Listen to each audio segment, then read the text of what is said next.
By 1939, women working in medicine had become far more common. During the Second World War, they again stepped up to provide much-needed medical care to both soldiers and civilians.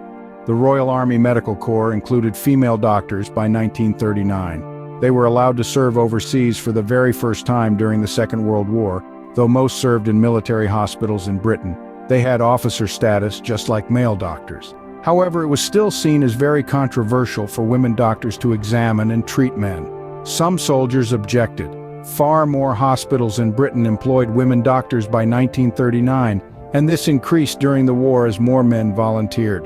The number of women who trained to be doctors also increased during the war.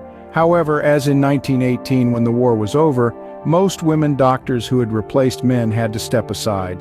The need for nurses in all medical units was not questioned during the Second World War. From the mid-1930s, the RAMC began recruiting more nurses to work for the military.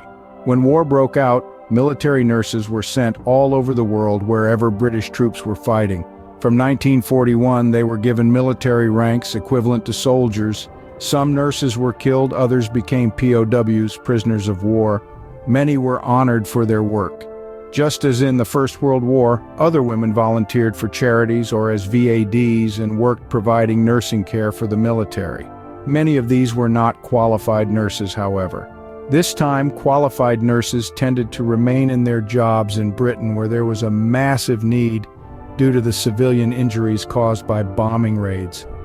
Also for this reason, huge numbers of other women volunteered for medical roles in Britain where they worked as ambulance drivers and first aiders and provided support in hospitals by working as cooks or in admin roles.